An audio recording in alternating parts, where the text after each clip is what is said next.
Oi pessoal, vamos continuar lendo Napoleão Hill, agora no livro Capitão da Minha Alma, Senhor do Meu Destino. Esse aqui que é o terceiro então do Napoleão Hill que eu estou fazendo, onde ele está trazendo com uma outra roupagem aqui, agora ele traz em forma de entrevista com o Andrew Carnegie. Ele traz trechos de conversa que eles tiveram em forma de pergunta e resposta, onde ele está novamente falando daqueles princípios que ele descobriu, que ele colocou junto, que ele trouxe todos ali no livro Pense em Riqueza. Eu fiz esse livro, eu deixo aqui se você quiser ver.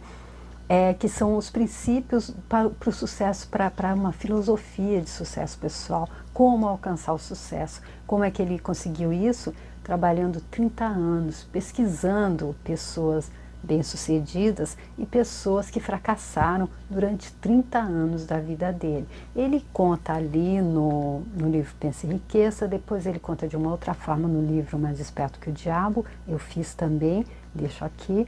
E agora ele está contando nesse livro, em que a inspiração para o título, Capitão da Minha Alma, Senhor do Meu Destino, veio do poema Invictus, do William Henley.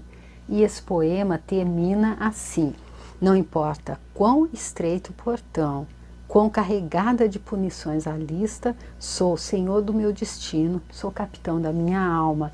Ou seja, que não importa quanta dificuldade nós possamos vir a enfrentar na nossa vida, não importa como é que foi o nosso começo. O próprio Napoleão Hill nasceu pobre.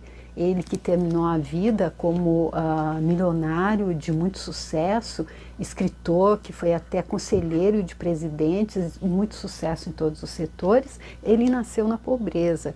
E então ele conseguiu, como é que ele conseguiu reverter isso? Ele foi então aprimorando esses princípios e ele aceitou quando o Andrew Carnegie, que também foi um multimilionário, um magnata do aço, pediu a ele, então incentivou a ele a estar fazendo esse estudo para se chegar a essa filosofia do sucesso. E aqui, no vídeo anterior, aqui nós estamos fazendo o primeiro capítulo desse livro que fala da visão criativa. Mas no vídeo anterior a gente terminou quando o Napoleão Hill perguntou para ele como é que a gente fazia, em que ponto está, onde fica, em que ponto exato acontece a transição da pobreza à riqueza, e como se pode chegar a esse ponto.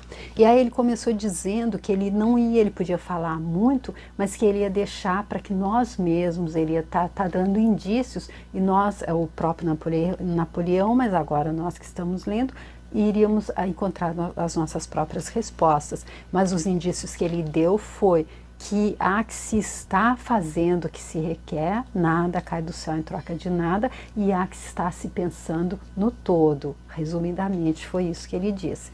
E aí então o Napoleão Hill continua. Pela maneira como está começando, entendo que a questão de passar da pobreza à riqueza envolve preparação organizada. É nisso que pretende chegar? Agora você pegou a ideia exatamente. Riqueza não vem do desejo, vem de uma fonte mais substancial, cuja natureza vou tentar esclarecer. E devo também acrescentar que não existem atalhos para a riqueza. Embora o caminho para ela seja bem sinalizado, também é longo. E com alguns trechos, em alguns trechos, o progresso fica difícil. Então aqui ele alertando que não é uma coisa assim, o salto quântico, que até quando acontece o salto quântico, que é quando a pessoa acorda rica de repente, aí ela também teve um caminho, às vezes ela nem percebe, mas ela veio fazendo esse caminho, então, para a busca dessa transição. Ele dizendo que o caminho, embora seja bem sinalizado, também é longo. Então aí ele dizendo, há que se ter paciência, né? Esses trechos difíceis fazem milhões de vítimas que começam a jornada, principalmente porque quando o progresso fica difícil, a maioria das pessoas desiste e volta ou abandona a corrida completamente. Aqui então ele dizendo, dá para se entender também que ele dizendo que a pessoa então não tem a persistência, que a gente já falou ali, que ela tão importante, não é? E que ele disse que foi o que levou Thomas Edison a alcançar o sucesso que ele alcançou, porque ele simplesmente falhou 10.000 vezes e continuou. Agora vamos continuar com a resposta para as suas perguntas. O homem que se prepara para mudar da pobreza à riqueza é como um fazendeiro que quer transformar uma floresta em um campo produtivo. Primeiro ele limpa a madeira e os destroços. Depois, ara o chão e condiciona o solo. Depois planta a semente. Mas todos esses passos devem ser dados com inteligência e na estação certa do ano, ou nenhuma colheita será feita. Olha que forma bem legal de explicar, né? Tá bem mastigado mesmo. Ele compara então a uma pessoa, um fazendeiro que quer transformar uma floresta em um campo produtivo, onde ele vai plantar, onde ele vai produzir ali. Então ele diz, não adianta nada ele chegar então, cortar só as árvores e ir jogando a semente ali no meio de todos os destroços, de tudo, sem arar a terra. E não adianta também nada ele fazer isso sem prestar atenção nas estações, fazendo a estação certa, fazendo a lua certa, não é? É exatamente o mesmo procedimento com os homens que decidem pôr fim à pobreza. Primeiro, deve-se limpar a mente de todas as negativas e limitações autoimpostas. Ou seja, ele chega ali naquele ponto que foi o que ele mais bateu, que nós temos, o único poder que a gente tem é de controlar os nossos próprios pensamentos. A gente não pode controlar os pensamentos que vão passar pela nossa mente, isso a gente não controla, já que a gente está nesse campo eletromagnético onde tem pensamento de todo mundo e tem inclusive os nossos próprios pensamentos desde lá do início da encarnação, do início da existência, dessa forma que eu entendo. Mas então nós estamos expostos, nós estamos aí com a nossa mente captando todos esses pensamentos, mas nós temos o poder de decisão, de vontade, de qual pensamento nós vamos, com qual pensamento nós vamos nos identificar, que é aquela coisa que eu já li em um livro anterior, que diz que pensamento é como convidado em uma festa. Se a gente chega e ninguém nos serve nada, ninguém convida a gente para dançar, ninguém conversa com a gente vai embora. É a mesma coisa com o pensamento. Nós não podemos evitar que eles passem, mas a gente pode evitar que eles entrem, mas a gente pode deixar que eles passem sem nos identificar com eles. Depois deve fazer o inventário da sua educação, experiência, aptidões naturais e habilidade geral, e assim verificar o que tem a oferecer. Então, primeiro a gente limpa a mente de negatividade e de limitações, e depois a gente também vai ver o que é que a gente tem a oferecer, qual é o nosso talento, o que é que a gente veio fazer. Napoleão Hill ele veio para fazer essa pesquisa grandiosa que resultou nesses livros que se transformaram em grandes best-sellers e que beneficiou tanta milhões de pessoas. E a gente, qual é o nosso talento? O que a gente veio fazer? Como é que a gente pode estar auxiliando outras pessoas e assim conseguindo o sucesso que a gente está buscando? Eu acho que é isso, né? Depois disso, ele tem que estudar o mercado em relação ao serviço que é capaz de prestar. Aqui entra um dos mais importantes princípios da realização individual, o de fazer o esforço extra. E ele voltando a bater naquela tecla. Não adianta a gente querer fazer só o mínimo. Nada é em troca de nada e, mais importante ainda, aquele que faz um pouquinho mais do que foi pedido, do que está sendo pago para fazer, esse vai ter mais sucesso. Pelo menos é isso que ele está dizendo aqui. Nunca ouvi falar de ninguém que tenha passado da pobreza à riqueza sem aplicar esses princípios, e essa aplicação é questão de hábito. Ele então aqui garantindo, ele que deve conhecer bastante gente que era bem-sucedida, já que ele próprio era. Então, dizendo que ninguém que ele conhece bem-sucedido chegou lá no sucesso, alcançou todo esse sucesso sem aplicar esses princípios que ele está dizendo, e também é que isso devia ser um hábito, não é uma coisa que a gente faz um dia e no outro esquece, tem que ser hábito. Até esse ponto, a preparação se encontrou principalmente em remover os obstáculos que se colocam entre homens e o sucesso. O próximo passo é se tornar autoconsciente do sucesso. A riqueza costuma gravitar para o homem que decide tê-la. Indolência, indiferença, limitações autoimpostas e desencorajamento nunca atrairão riqueza. Então, aqui ele explicando que a riqueza ela é atraída. Então, se a gente quer se tornar um imã do dinheiro, se a gente quer se tornar um imã do sucesso, um imã da riqueza, a gente tem que atrair, a gente tem que... E ele dizendo que o que repele, então, é a indolência, são as limitações autoimpostas e o desencorajamento. Se a gente não tiver força, não tiver persistência, e ainda estiver se deixando guiar por crenças limitantes. E se a gente não tiver entendendo que há que se fazer o que se requer. Depois que atraia atenção favorável para si mesmo, pelo hábito de fazer o esforço extra, o homem está em posição de adotar um objetivo maior definido e começar a expressá-lo em ação por meio de um plano definido. O objetivo maior dele será baseado naturalmente no tipo de serviço que ele tem para oferecer. Então aqui, quando já se sabe o que é que a gente vai oferecer, a gente já tem um plano definido, então o objetivo maior vai ser, qual é o tipo de serviço, a gente sabe qual é o talento que a gente tem, então que tipo de, a gente tem que ter um plano definido para saber qual é o tipo de serviço que a gente vai oferecer.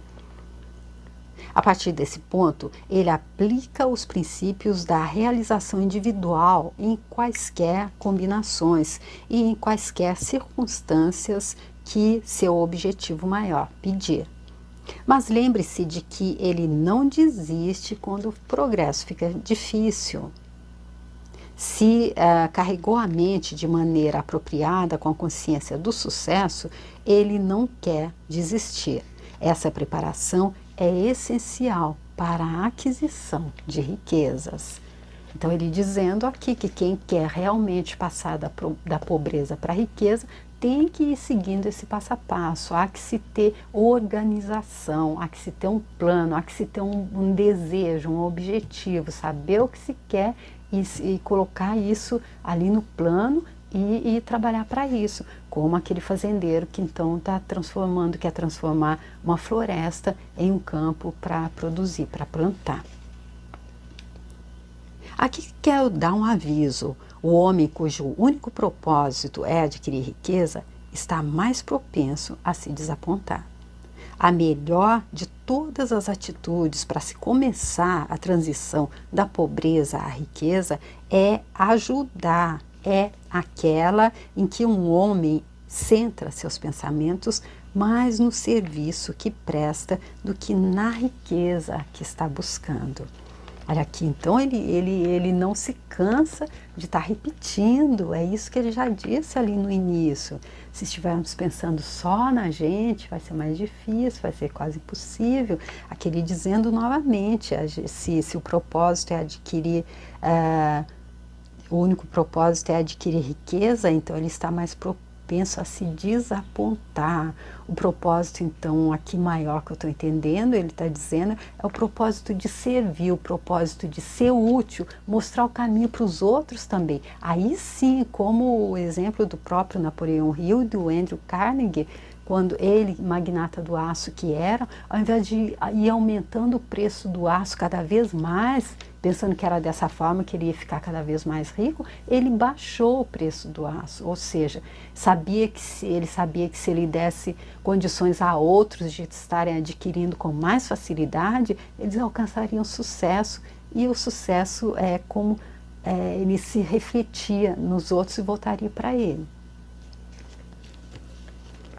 A riqueza que é perseguida apenas por ela mesma tem muitas formas de se esquivar, escapar da captura. Na verdade, receio que bem poucos reconhecem essa verdade.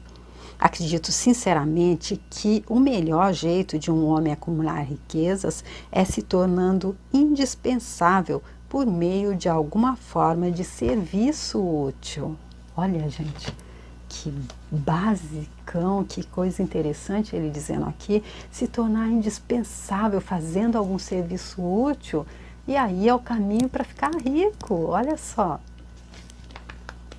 Toda a minha experiência confirma isso. Tudo que aprendi com as experiências de outros homens apoia esse pensamento. Então, ele trazendo aqui a confirmação para isso que ele está dizendo, que não é só teoria, ele está dizendo que na prática, a experiência dele, ele é um multimilionário, confirma isso, e normalmente multimilionário convive com multimilionário.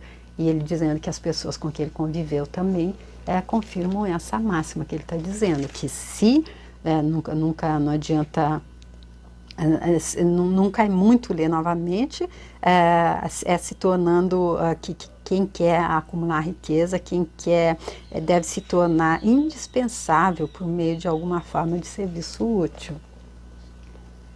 Então não é possível um homem acumular riqueza por atalhos que, se juntando a outros que por força dos números exijam mais que o valor dos serviços que prestam? Olha aí, então o Napoleão Hill trazendo uma pergunta super interessante. Então não é possível, ele está dizendo que há que se prestar serviço útil e mostrando na prática ele mesmo, facilitando aos outros, baixando, pensando, não pensando, eu vou perder se eu baixar o preço do aço, mas pensando, eu vou ajudar um outro a adquirir, a poder fazer o que ele precisa, adquirindo o aço que eu tenho para vender.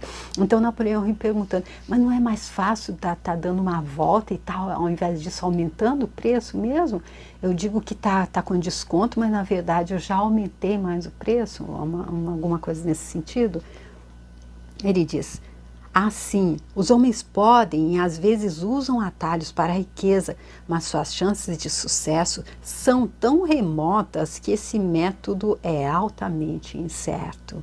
Ou seja, se a gente tentar ganhar dinheiro como um atalho, especialmente de forma não muito honesta, de forma que não vai beneficiar, que não vai ser útil, então ele dizendo que alcançar sucesso então seria então bem incerto nesse caso.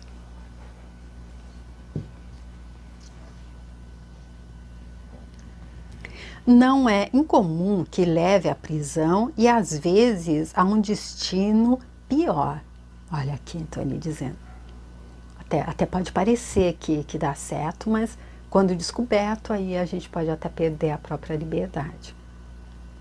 Aqueles que se salvam e o número é comparativamente pequeno, descobrem que seus ganhos não são permanentes. Ou seja, e quem não é punido ainda nessa vez ainda vai ver que não ganhou, que no fundo não ganhou com a desonestidade. Costumam derreter como a neve sob o sol quente. Ganhos mal adquiridos são sempre um mau negócio. Homens que obtêm alguma vantagem temporária pela simples força dos números podem exigir e receber por um tempo mais que o valor justo por esses serviços, mas são como aquele homem que matou a galinha que punha os ovos de ouro. Ou seja, no caso dele, que vendia aço, se ele tivesse de alguma forma tentado manipular ali os números para estar levando vantagem, para estar sendo desonesto, ao invés de estar baixando o preço e proporcionando aos outros adquirir com mais facilidade, dando aos outros a oportunidade de crescerem, de fazerem sucesso, de enriquecerem também, ele não seria o magnata grande e multimilionário que ele era. O mercado por seus serviços se esgota, às vezes porque o comprador vai à falência, às vezes porque se recusa a ser enganado. Trapaça, qualquer que seja a sua forma ou disfarce, volta para o trapaceiro como um bumerangue para constrangê-lo. Eu acredito que isso é em todos os setores da vida, né? Em tudo, não só no comércio. É como ele disse, a vida é como um bumerangue, a gente soltou, ele vai voltar, tudo que a gente manda, por isso que é muito mais negócio para a gente, se a gente quiser enriquecer, é muito mais negócio a gente estar, então, desde a vibração do pensamento para o outro, deve ser, para o todo, tudo que a gente manda deve ser positivo, pensando no todo, porque, como ele está dizendo, é um bumerangue, vai voltar. É por isso que a regra de ouro aplicada é, por necessidade, um dos princípios da realização individual. Tudo isso pode parecer um sermão, mas lembre-se de que também parece filosofia. Ou seja, parece um sermão, parece aquela coisa de quem não entendeu direito, que o melhor é mesmo estar levando vantagem. Porém, se a gente vai mais filosoficamente, a gente entende que nós estamos todos unidos pela mesma centelha divina e que nós estamos numa realidade do relativo, onde cada um tem sua verdade, onde nada é absoluto, porém que tudo que nós estamos regidos por leis naturais que são absolutas, dentre elas a lei da causa e efeito, que quer dizer que tudo que a gente planta, a gente vai colher, então a gente vai entender que isso talvez não seja sermão, não é? Que seja realmente uma forma que ele está encontrando de nos mostrar, olha, é por aqui, é dessa forma. Se não for dessa forma, pode até parecer que está dando certo, mas no final a gente vai ver que não está dando certo, a conta não vai fechar. É a soma e a substância das experiências dos homens que tentaram todos os métodos para acumular riquezas. Felizardo, de fato, será aquele que aceita esse dado como verdadeiro, em vez de ter que aprender essa verdade, tentando o contrário.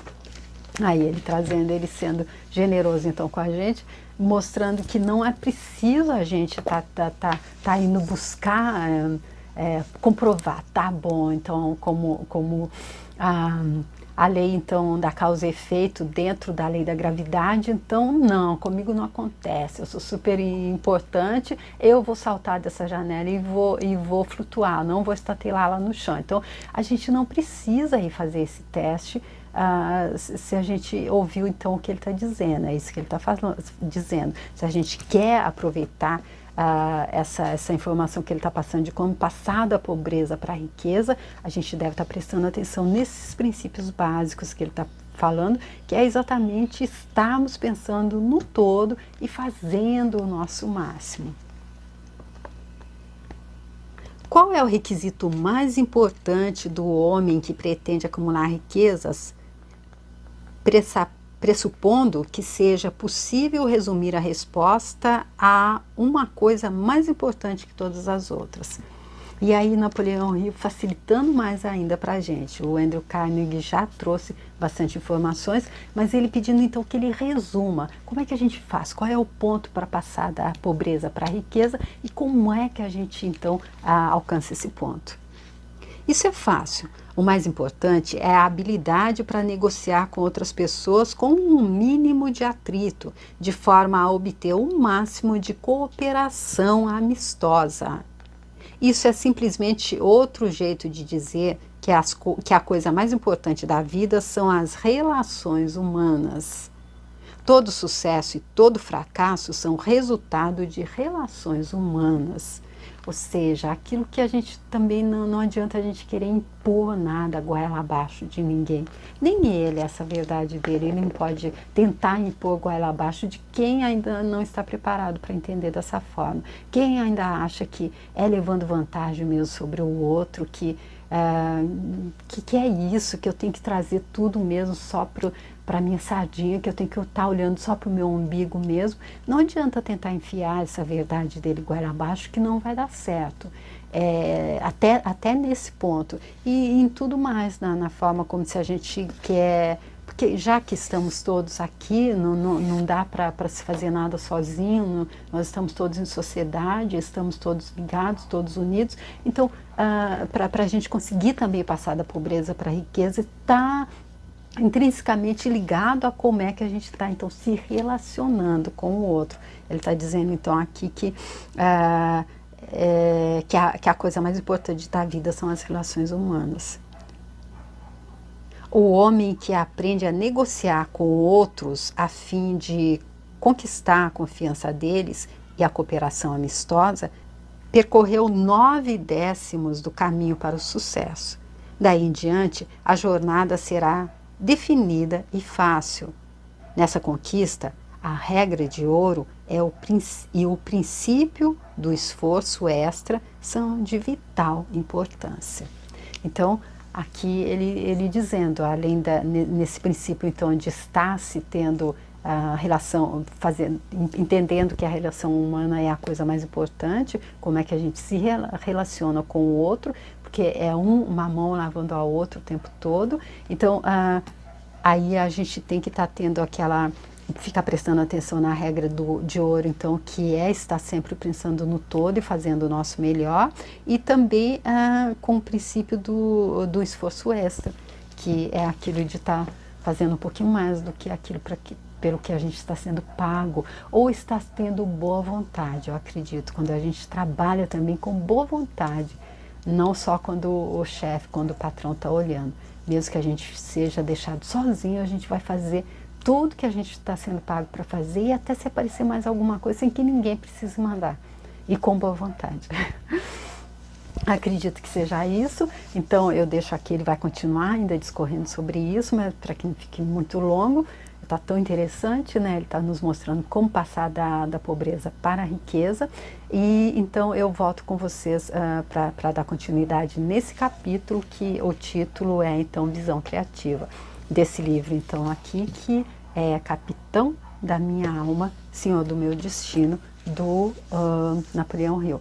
E eu fico super feliz com você que esteja também curtindo todos esses ensinamentos do Napoleão Hill, da forma como eu estou trazendo, especialmente se você não iria ter acesso a esse livro por algum motivo, que você esteja acompanhando, esteja aproveitando. Então, fico super feliz se você quiser me mandar uma mensagem e dizer como é que está sendo para você, se você quiser curtir o vídeo ou compartilhar com alguém que você acredite também que vai se interessar, vai tirar proveito dessas informações que ele está passando aqui. E se você quiser se inscrever no canal, tem outros vídeos com outros livros, inclusive os 2 dele, Pense e Enriqueça e Mais Esperto que o Diabo. Tá bom? Eu fico super feliz por você estar vindo comigo e espero continuar contando com a sua presença aqui para o próximo vídeo. Obrigada, tchau!